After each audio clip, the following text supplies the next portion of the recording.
Frittata di spinaci, panne e ricotta. Of course, frittatas. We make frittatas all the time. I'm going to make this a simple frittata with leeks, spinach, and ricotta. We had goats. We milked them every morning. And whatever we didn't eat or grandma sold to the neighbors or gave to the neighbors, we turned into ricotta. Let's start with oil.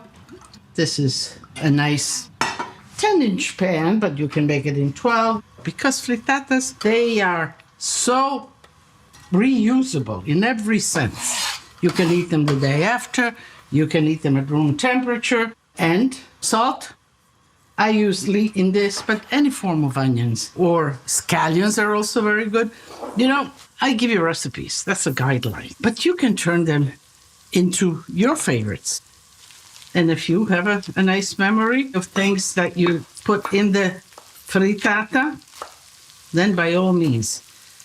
Spinach, a few leaves here, a few leaves there, because you don't need a big amount.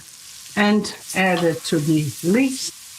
The interesting part, and I loved it, and one of my jobs was to go and get the eggs out of the chicken coop. Grandma had this room. It was actually a little cantina. And she had boards, and she had little kind of step ladders. And the step ladders for her wasn't a regular step ladder. It was just one main stick, and then she had across little boards nailed. And the chickens would go up these little boards into their little nesting ground, which would be a box. She would kind of layer and make their bed with straw because, you know, she grew wheat.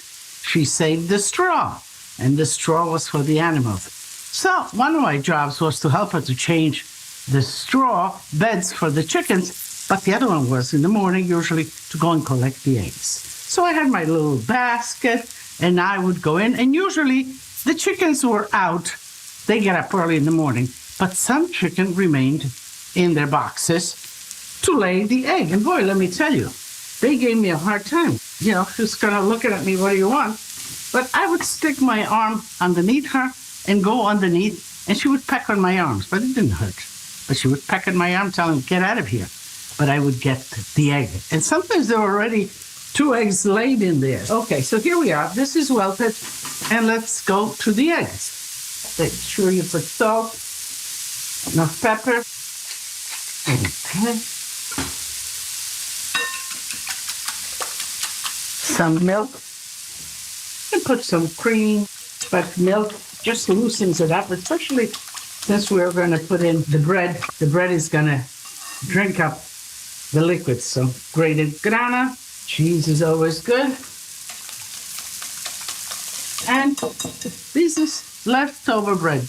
Day 2, 3 days old bread. Soak up the eggs a little bit. This frittata, we will pour it in, make a nice sort of edge underneath, a nice crust, and just let it form a crust on the bottom. I have an oven preheated at 375 degrees, and we'll put it in there and let that finish. So, kind of decorated. The tomatoes just on top like this. Mm-hmm. Some ricotta, it's just straight ricotta. You don't have to put anything. And I put it kind of in between.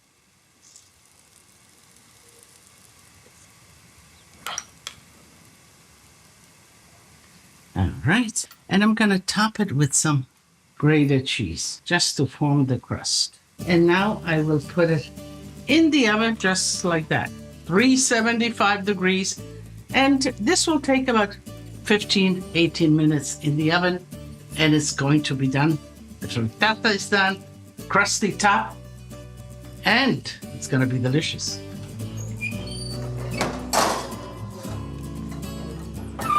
Here's another email. Marilyn writes, Celia, my 6-year-old granddaughter, made a book about the fun things we do together. You have a page in that book. It's a drawing of us snuggled up in bed, watching you cook, deciding what to cook, Celia writes on that page, Lydia is such an amazing chef. Oh, thank you, Celia. And Marilyn, thank you for sending me.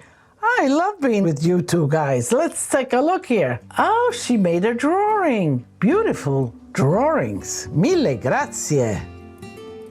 The frittata is ready. I let it rest a little bit so that we could cut it properly and serve it, although I like to serve it still warm. So just go a little bit around, make sure that it's loose, and then shake it a little bit, and then it will come out, just like that. That's simple, and you cut it in half. A serrated knife is good because you have bread in here, and let's see, a nice piece like that, and let's put it right in the plate.